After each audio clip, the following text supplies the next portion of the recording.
Hi అండి. ఈరోజు నేను 7 రకాల నైవేద్యాలు అమ్మవారికి ప్రిపేర్ చేస్తున్నానండి. ఎలా ప్రిపేర్ చేయాలో చూద్దాము రండి. ఫస్ట్ రైస్ బాయిల్ చేసుకుంటున్నానండి. 3 గ్లాసెస్ రైస్ వేసుకొని బాయిల్ చేసుకుంటున్నానండి.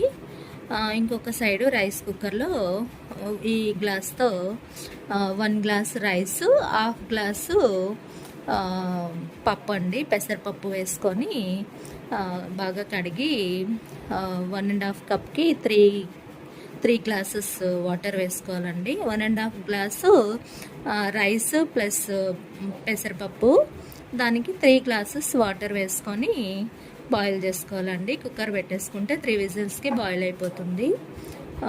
సో ఇలా మనము రైస్ కుక్ చేసుకోవాలి, ప్లస్ పప్పు రైస్ బాయిల్ చేసుకోవాలండి. ఇది బెల్లం అండి. బెల్లంలో 1 గ్లాస్ వాటర్ వేసుకొని బెల్లం కరిగించుకోవాలండి. ఇవి శనగలు అండి. శనగలు కూడా బాయిల్ చేసుకోవాలండి. కొద్దిగా సాల్ట్ వేసుకొని బాయిల్ చేసుకోవాలి. మనము రైస్ ఉడికిందండి. ఉడికిన రైస్లోనే కొద్దిగా పప్పు రైస్ పెట్టుకున్నాను కదండి, బాయిల్ చేసుకున్నాను. ఇందులోనే కొద్దిగా తీసి పక్కన పెట్టుకున్నానండి కట్టె పొంగల్ కోసము. ఇప్పుడు ఈ మిగతా బాయిల్డ్ రైస్లో, పప్పు రైస్లో బెల్లం వేసుకున్నానండి. మనం కరిగించుకున్నాను కదా, కరిగించి పెట్టుకున్న బెల్లాన్ని వేసుకున్నాను. ఇది వేసుకొని బాగా మిక్స్ చేసుకోవాలండి. ఈ విధంగా బెల్లము మిక్స్ చేసుకోవాలి. నేను బెల్లం స్వీట్ చేస్తున్నానండి, దానికోసమని బెల్లం వేస్తున్నాను. అదే మనము చక్కెర వేసుకుంటే చక్కెర పొంగల్ అవుతుంది. సో నేను బెల్లం చేస్తున్నాను. ఇప్పుడు క్యాష్యూ ఫ్రై చేసుకోవాలండి, క్యాష్యూ కిస్మిస్. ఈ క్యాష్యూ కిస్మిస్ ఏమంటే పరమాన్నం చేస్తున్నానండి. పరమాన్నంకి, పొంగల్కి, స్వీట్ పొంగల్లో వేస్తాను, పరమాన్నంలో వేస్తాను. ఇంకా దద్దోజనం అండి, దద్దోజనం పెరుగన్నము ఆల్రెడీ బాయిల్ చేసుకున్న రైస్లో పులిహోరకి తీసి పక్కన పెట్టేస్తానండి. సగం రైస్ తీసి పక్కన పెట్టేసి మిగతా సగం రైస్ బాగా స్మూత్గా కుక్ చేసుకున్నాను. ఆ కుక్ చేసుకున్న రైస్లో దద్దోజనంకి కొద్దిగా అండ్ పరమాణానికి కొద్దిగా అలా సెపరేట్గా బౌల్స్లో పెట్టేస్తానండి రైస్ని. మనం పులిహోరకి కొంచెం గట్టిగానే ఉండాలి, అదే దద్దోజనము అండ్ పరమాణానికి మెత్తగా ఉండాలండి రైస్, అలా అయితేనే బాగుంటుంది. సో మనము ఈ మూడింటికి, దద్దోజనం, పరమాన్నం అండ్ పొంగల్ అండి, స్వీట్ పొంగల్లోకి ఈ క్యాష్యూ ఫ్రై చేసుకుంటున్నామండి. కొంచెం గీ కూడా ఎక్కువగానే పడుతుంది. ఈ విధంగా మనకి క్యాష్యూ బాగా ఫ్రై అయిన తర్వాత ఇందులోనే కిస్మిస్ వేసుకోవాలండి. కొంచెం బాగా ఫ్రై అవ్వాలి. ఫ్రై అయినాక కిస్మిస్ కూడా వేసుకోవాలండి. వేసుకొని ఇప్పుడు మూడింటిని వీటిని, ఈ ఫ్రై అయిన వాటిని మనము బెల్లం పొంగల్ చేసుకుంటున్నాం కదా, బెల్లం పొంగల్లో కొద్దిగా పరమాన్నం ఇంకా చేయలేదండి, చేస్తాను. పరమాణానికి అండ్ దద్దోజనానికి మూడింటికి ఫ్రై చేసుకుంటున్నాను. సో ఇలా ఫ్రై అయినదండి. ఇది దద్దోజనము, ఇది బెల్లం పొంగల్ అండి, స్వీట్ పొంగల్. ఇలా స్మాషర్తో మనం బాగా స్మాష్ చేసుకోవాలండి. ఆల్రెడీ కరిగించుకున్న బెల్లం వేసుకున్నాం కదా, అలా వేసుకున్నటువంటి బెల్లాన్ని మనం స్మాషర్తో స్మాష్ చేసుకుంటే బాగా మిక్స్ అవుతుంది. ఈ విధంగా మిక్స్ అయినాక మనము ఈ ఫ్రై చేసుకున్న క్యాష్యూ కిస్మిస్ వేసుకోవాలండి. వేసుకొని బాగా మిక్స్ చేసుకోవాలి. ఇందులో ఇంకా గీ కూడా ఎక్కువగానే పడుతుందండి, మళ్ళీ మనం గీ కూడా వేసుకుందాము. నేను సపరేట్గా రైస్ స్మూత్గా బాయిల్ చేసుకున్నాను కదండి, దద్దోజనంకి అండ్ పరమాణానికి. ఇది పరమాణం అండి. పరమాణంలో కొద్దిగా క్యాష్యూ కిస్మిస్ గీలో ఫ్రై చేసుకున్నాం కదా, ఇది వేసుకోవాలి. దద్దోజనంలో కూడా వేస్తున్నాను అండ్ బెల్లం స్వీట్ పొంగల్లో కూడా వేస్తున్నానండి. మిగతాది అంటే కొంచెం గీ ఎక్కువగానే పడుతుంది కదా, సో గీ వేసుకున్నాను. వేసుకొని దీన్ని బాగా కొంచెం మిక్స్ చేసుకోవాలండి. మనం ఆల్రెడీ స్మాషర్తో మిక్స్ చేసుకున్నాము. అలా చేసుకుంటే మనకి బాగా బెల్లం అంతా పడుతుంది. అండ్ మన గీ కూడా ఎక్కువ వేసుకోవాలండి, కొంచెం వేసుకుంటేనే బాగుంటుంది. ఇప్పుడు చక్కెర పొంగల్కైనా కూడా మనం ఈ విధంగానే చేసుకోవాలండి.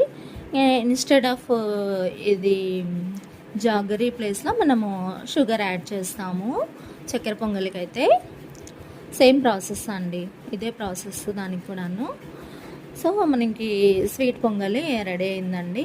ఇలా గీ వేసుకొని బాగా మిక్స్ చేసుకుంటే, మనకి అవసరం అనుకుంటే స్టవ్ మీద పెట్టుకొని ఇంకొంచెం దగ్గరికి బాయిల్ చేసుకోవాలి. బాయిల్ చేసుకుంటే స్వీట్ పొంగల్ రెడీ అయినట్టేనండి.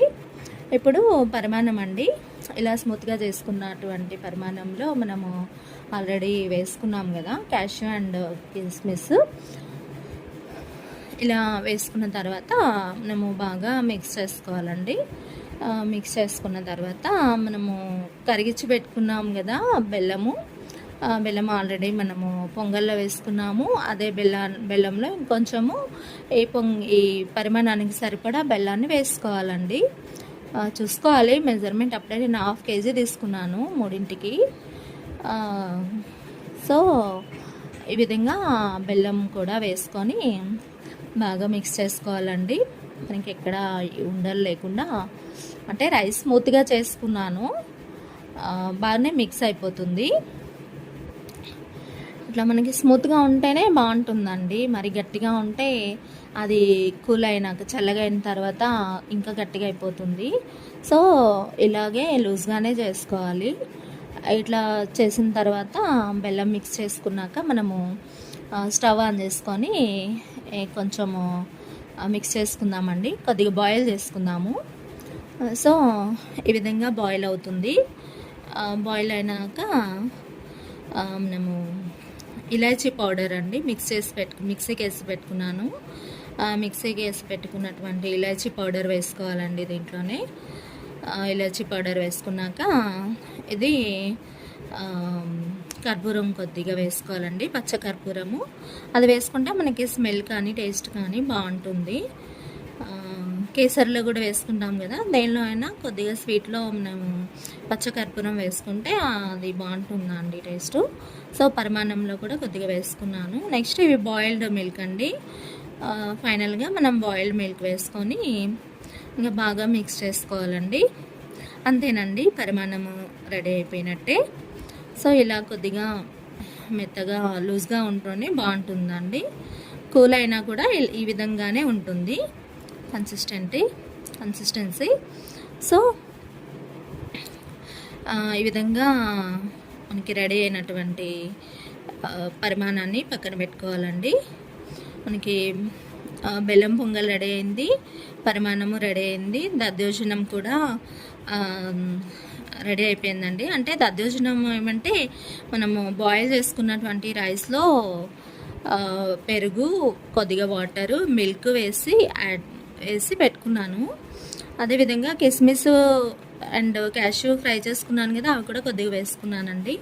ఇప్పుడు దద్దోజనంలోనికి, పులిహోరలోకి అండ్ కట్టె పొంగలి ఈ 3ంటికి తాలింపు వేసుకోవాలండి. అట్లా బాండి పెట్టుకొని ఆయిల్ కాస్త ఎక్కువనే పడుతుంది. ఆయిల్ వేసుకొని ఆవాలు, జీలకర్ర వేసి పచ్చిశనగపప్పు అండి, ఇది పచ్చిశనగపప్పు వేసుకొని మనకి ఆవాలు చిట్టుపట్లాడాక ఈ పచ్చిశనగపప్పు వేసి ఫ్రై చేసుకోవాలండి బాగా. మనకి ఏమంటే ఇవి 3ంటికి అండి, 3 ప్లస్ మనం శనగలు బాయిల్ చేసుకున్నాం కదా, దాంట్లో కూడా యాడ్ చేసుకోవచ్చు. శనగలు, దద్దోజనం, కట్టె పొంగలి అండ్ పులిహోర అండి. పులిహోరలోకి ఏమంటే పులిహోరకి నేను ఆల్రెడీ చింతపండు నానబెట్టి గుజ్జు తీసి పెట్టుకున్నానండి. గుజ్జుని దగ్గరికి బాయిల్ చేసుకోవాలి. చింతపండు నానబెట్టి ఆ గుజ్జు తీసుకొని బాయిల్ చేసుకోవాలి. సో అలా బాయిల్ చేసుకున్న గుజ్జు పక్కన పెట్టుకున్నానండి. ఆ గుజ్జుని దీంట్లో మిక్స్ చేస్తాను తర్వాత. సో మనము పల్లీలు కూడా వేసుకోవాలండి, ఇందులో పల్లీలు కూడా వేసి మిక్స్ చేసుకోవాలి. మిక్స్ చేసుకున్నాక ఇది అల్లం తురుమండి, అల్లం తరుగు వేసుకోవాలి. అల్లం తరుగు కొద్దిగా మిక్స్ చేసుకోవాలండి. కొద్దిగా ఫ్రై అయిన తర్వాత గ్రీన్ చిల్లీ అండి, చిన్న పీసెస్ కట్ చేసుకున్నాను. ఇలా గ్రీన్ చిల్లీ వేసుకొని ఫ్రై చేసుకోవాలండి. ఇలా ఫ్రై చేసుకున్న తర్వాత మనం 3ంటికి వేస్తున్నాం కదా పులిహోరలోకి కట్టె పొంగలి, దద్దోజనం అండ్ ఆల్సో శనగలండి. శనగల కూరలో కూడా కొద్దిగా వేసుకుంటే బాగుంటుంది. సో ఈ విధంగా మనకి 4ంటిలోకి పోపు వేసుకున్నాము. సో ఈ పోపు కొద్దిగా పులిహోర గుజ్జు పక్కన పెట్టుకున్నాను కదండి బాయిల్ చేసి, దాంట్లో కొద్దిగా వేసుకొని ఇది పులిహోర రైస్ అండి. ఆ రైస్లోని వేసి మిక్స్ చేసుకోవాలండి. అంతేనండి, పులిహోర కూడా రెడీ. నెక్స్ట్ కట్టె పొంగల్లో వేసుకోవాలండి. కొద్దిగా పులిహోరలో వేసాను. ఈ తాలింపుని కొద్దిగా కట్టె పొంగల్లో వేసుకోవాలి.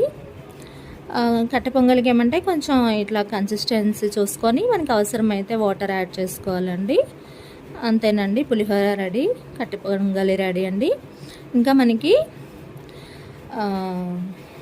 పానకం ఉందండి. పానకంకి మనం బెల్లం వాటర్ వేసి పక్కన పెట్టుకున్నాం కదండి, దాంట్లో pepper powder and elaichi powder వేసుకోవాలి.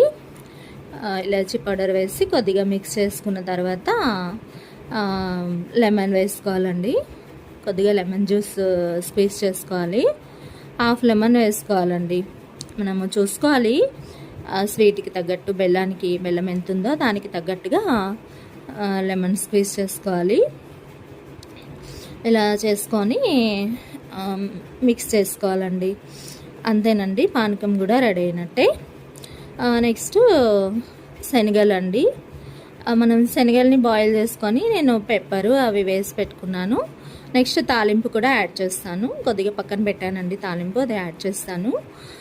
నెక్స్ట్ శనగల తర్వాత ఇది మనకి చూపించలేదండి క్లిప్పింగ్, అదే కట్టె పొంగలండి. చెప్పాను కదా, మనకి కన్సిస్టెన్సీ చూసుకొని వాటర్ యాడ్ చేసుకోవాలి. తాలింపులో సాల్ట్ వాటర్ యాడ్ చేసుకొని మనకి పప్పు బియ్యము బాయిల్ చేసుకునేది ఫస్ట్లో పక్కన పెట్టాం కదా, అది వేసుకొని యాడ్ చేసుకుంటే మనకి కట్టె పొంగలి రెడీ అవుతుంది. ఇందాక చూపించాను కదా కట్టె పొంగలి.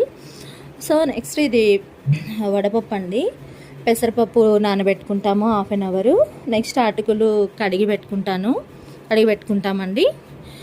కడిగి పెట్టుకున్నటువంటి అటుకులు అండ్ పెసరపప్పు వేసుకొని దాంట్లో కొద్దిగా తరిగి పెట్టుకున్న బెల్లాన్ని వేసుకోవాలి. ఈ విధంగా వేసుకొని మిక్స్ చేసుకోవాలండి. ఇలాచీ పౌడర్ కూడా వేసుకొని మిక్స్ చేసుకోవాలి. ఈ విధంగా బాగా మిక్స్ చేసుకుంటే మనకి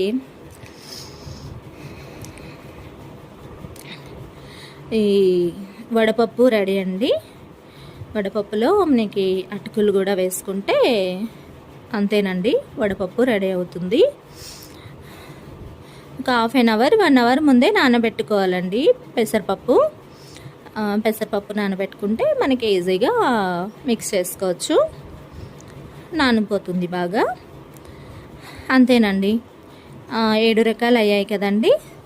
స్వీట్ పొంగలి, పరమాన్నం, పెరుగన్నం, పులిహోర, శనగలు, పాయసం, అదేనండి పానకం, వడపప్పు, 7 రకాల నైవేద్యాలు అమ్మవారికి నివేదన చేసుకున్నానండి.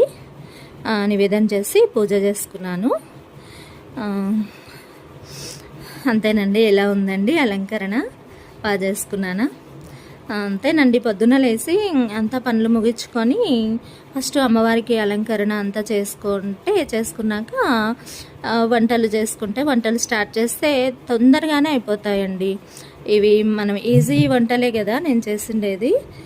వితిన్ 1 అవర్ లోపలే 45 మినిట్స్లోనే అయిపోయాయి. ఇలా మనం ఈజీగా 7 వంటలు అమ్మవారికి నైవేద్యాలు తయారు చేసి పెట్టుకుంటే బాగుంటుందండి. అమ్మకి ఇష్టం కదా ఈ నైవేద్యాలు, నేను చేసిన ప్రతిదీ ఇష్టమే. ఇంకోటి పూర్ణాలు, గారెలు, అదే వడలు, పూర్ణాలకి టైం పడుతుందని సింపుల్గా ఈజీగా ఉంటాయని ఇవి చేశాను. సో ఎలా ఉన్నాయండి నైవేద్యాలు? అమ్మవారికి డెకరేషన్ ఎలా ఉందండి? నచ్చితే లైక్ చేయండి, షేర్ చేయండి, ఎలా ఉంది అనేది కామెంట్ చేయండి. ఇంతే ఫ్రెండ్స్, మీరు కూడా ఇలాగే ట్రై చేయండి.